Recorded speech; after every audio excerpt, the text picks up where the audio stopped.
Okay, let's do this. They use a lot of these exposition scenes in all of the episodes, huh? Just realized that. It's maybe just their way of filling times, because in Japan, anime needs to be a certain length. So maybe this is why. Or maybe they just, I don't know, just want to make some newcomer to be easier to get into. Yeah, small blade. I think that is referring to the small knife that Mikasa used in the last episode to kill that dude from behind.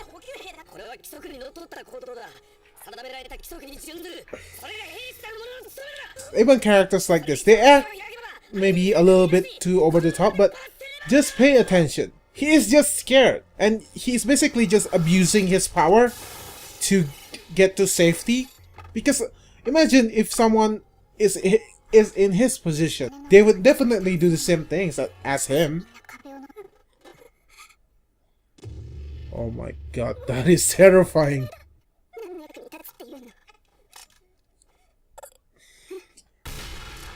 Like I said, this shouldn't be. This is not a shonen show, guys. Stop saying that this is a shonen show with seinen element. This is not a shonen show. This is Hudor. This is very consistent.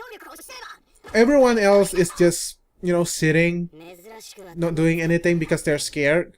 Connie is the one that acting stupidly because he is stupid.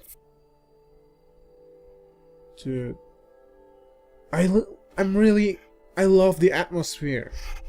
We really feel their desperation. You know, we just feel for them. Hey! Trailers! And Ani-chan!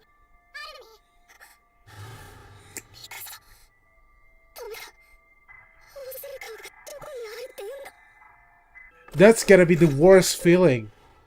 Telling one of your best friend that her crush is dead. Not only that, he died for him in his place. That's gotta suck, man.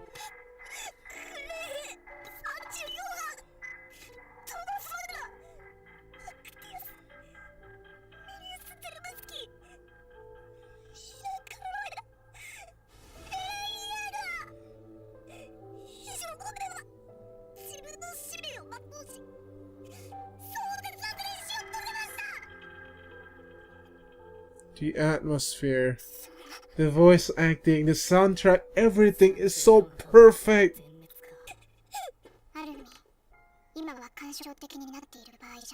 She is consistent to her character. She's already used to this. And she also shows her emotion through action. Yeah, if you don't fight, you will lose. At least if you fight, there's a chance of you winning. Yes, Jan! They're planning something. I know that. Oh, foreshadowing! Marco is gonna be eaten in half. Foreshadowing right there. The soundtrack is so good. I think Attack on Titan may have the best soundtrack of any show I've ever watched. It's just so good. Dude, the tracking shot is so good. The animation of season 1 is really consistent. The small knife when she stabbed that guy.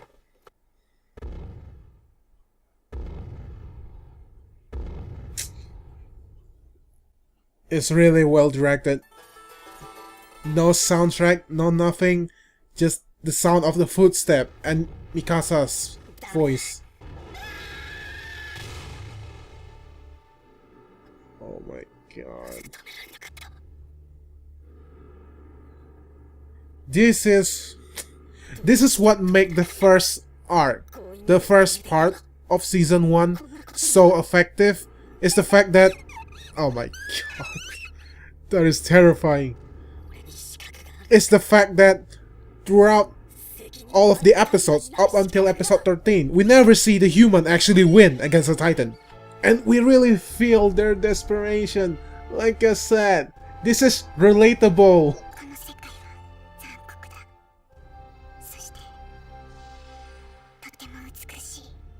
The famous line, "You're not dying here, Mikasa. Remember, you and Ackerman is in your blood to fight." Oh, the soundtrack. Have I mentioned that this is my favorite episode of Attack on Titan ever? Throughout all of the season, this is my favorite episode. Everything in this episode just works. Well, then give meaning to it.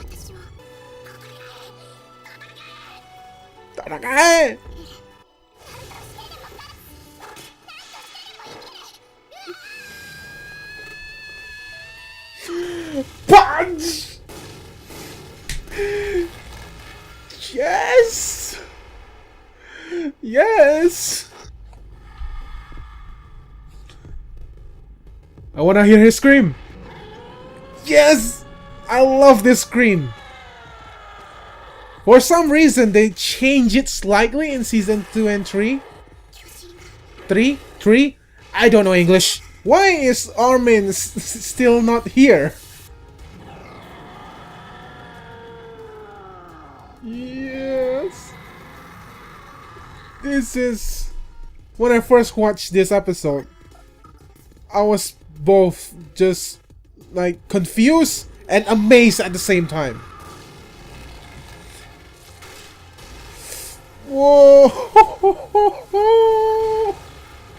So awesome!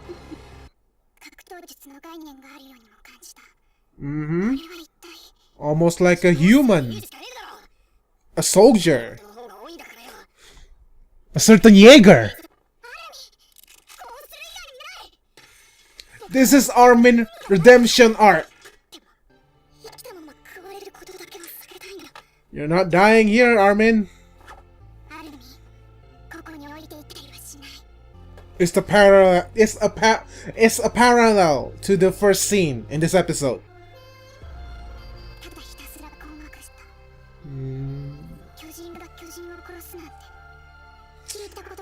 The soundtrack is so uplifting. This episode is so good. I love this roar. Come on. Yes. This roar is so awesome. Okay, I want to talk about this episode real quick before we move on to the next episode. Yeah, this is my favorite Attack on Titan episode up until season 3 because it's just simply amazing. It has drama, it has emotion, it has action, it has surprises, it has plot twists, it has everything. This episode is what I love.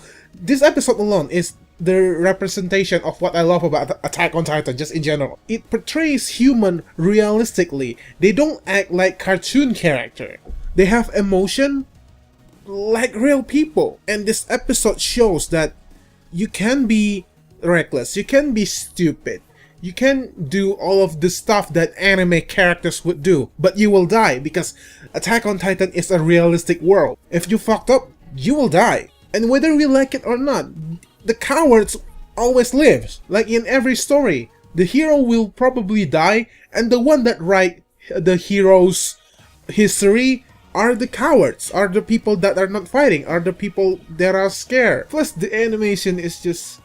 This is why I thought season 2 animation wasn't on par with season 1, in my opinion, because season 2 animation, while really good in parts, also really mediocre in parts too. I'm talking about the animation, okay? Not the visual, not how the characters look, not how everything looks. The animation, the way people or something move. In season 1, it's much more fluent.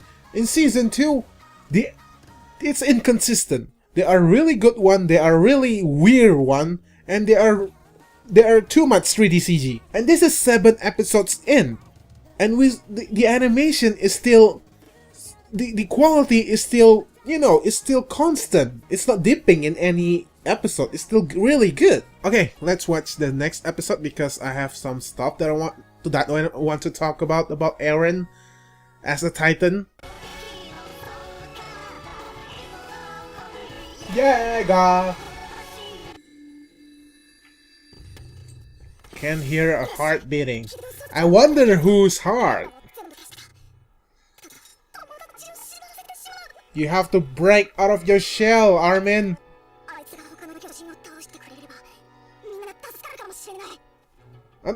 Again, another thing that I love about season 1 is how we see all of these people trying to do something that is unthinkable. And the anticipation of whether or not their plans will work is really the fun part of it.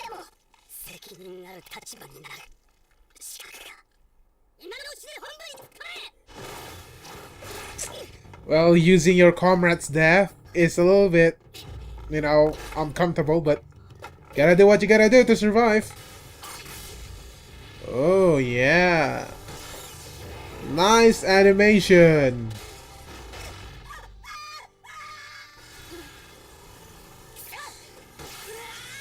Yeah, sometimes if you want to be a leader, you have to make the difficult decision. You either leave that guy behind or you risk everyone else trying to save that guy. Right now was just like, I should have just transformed. This is too tiring.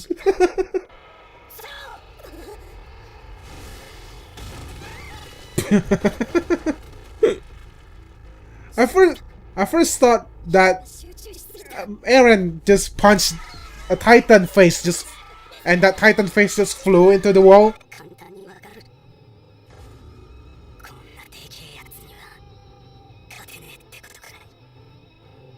Realistic. This is how you use slow motion. This is how you use slow motion, Zack Snyder.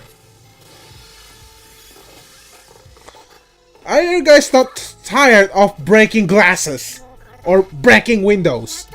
Like, this is like the first time the human are actually like on the winning side. They're not even like this is not even on winning side. This is just them trying to survive. And it's already so exciting to watch because we just want to see the human win. Look at this one. Look at this one.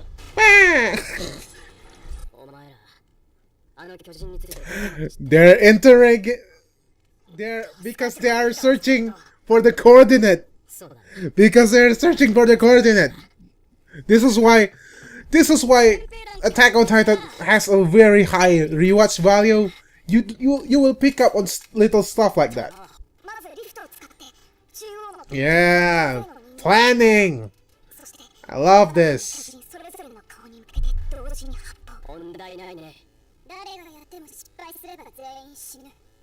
Well, not all of us.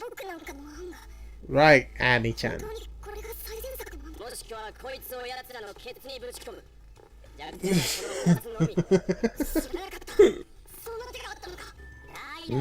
Dumbasses. Well, you don't know much about him, John. Hey, that's the kawaii Titan that ate Mina, I think. That is terrifying.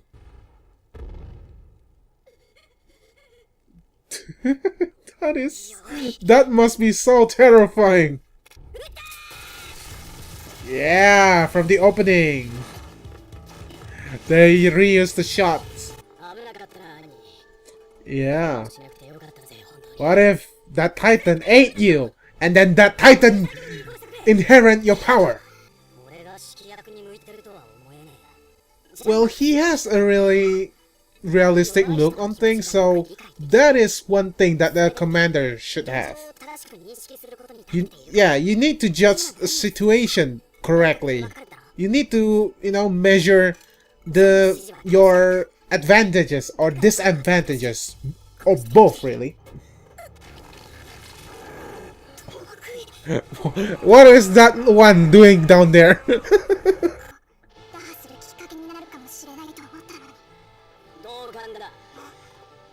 Of course you agree. You want to take Eren away.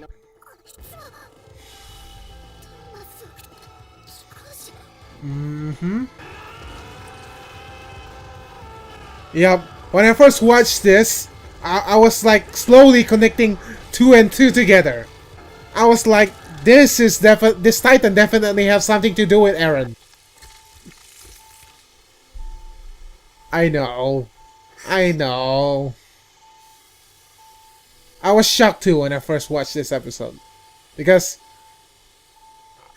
I just don't know, okay? I don't know anything about Attack on Titan.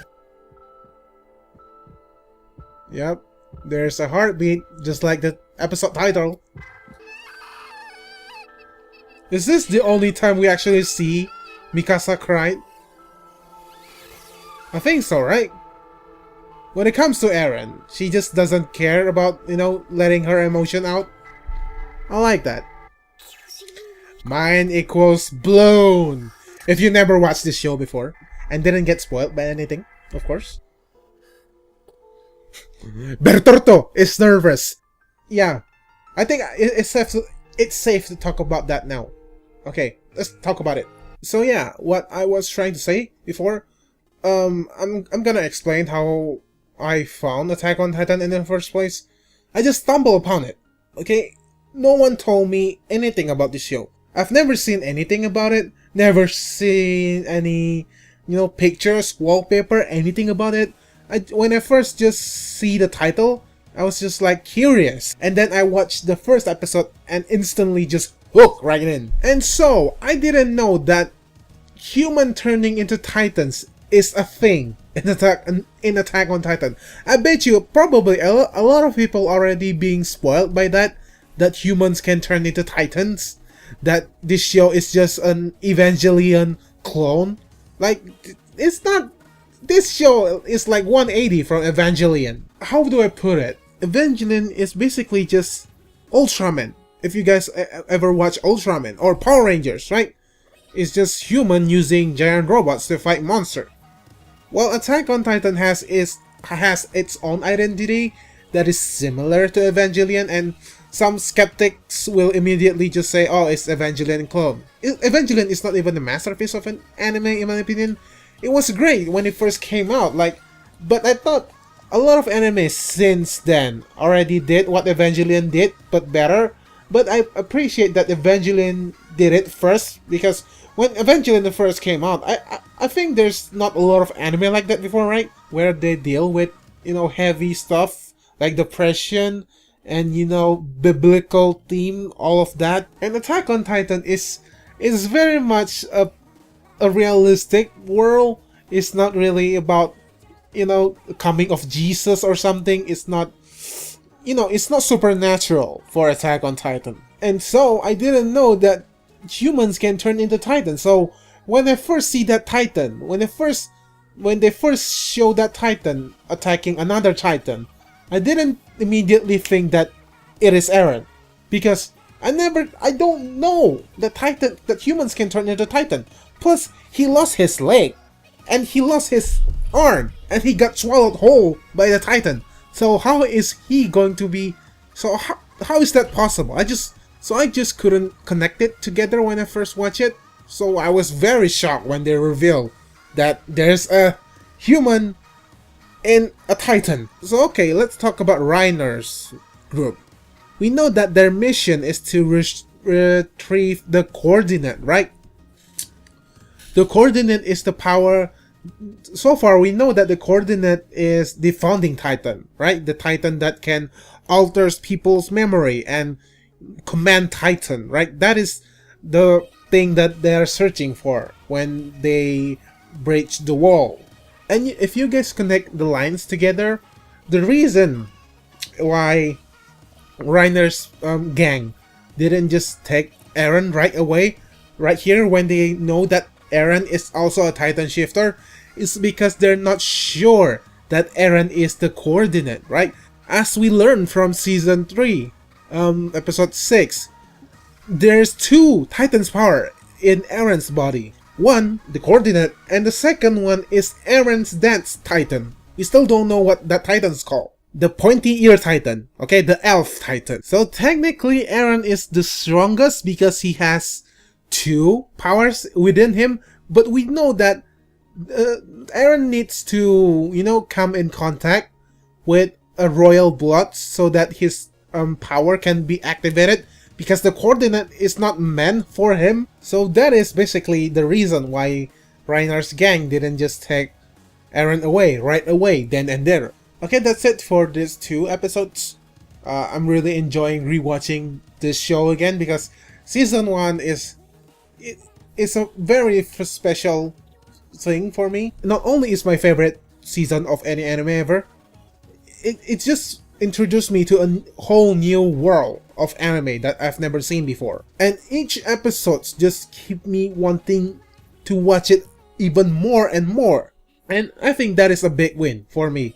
If an anime just keeps sucking me into the world and just keep making me want to watch it again and again and again, then it's a win. It's a win. This anime is a win for me from the get-go. So okay, before I get too sentimental or emotional, I'm gonna leave this video here, and I'll be doing my outro in Indonesia. So please leave and leave a like. If not, kalau kalian suka dengan video ini, silahkan tekan like dan share video ini ke teman-teman, kerabat-kerabat, dan pacar kalian.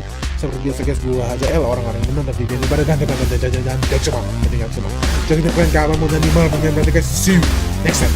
Bye bye.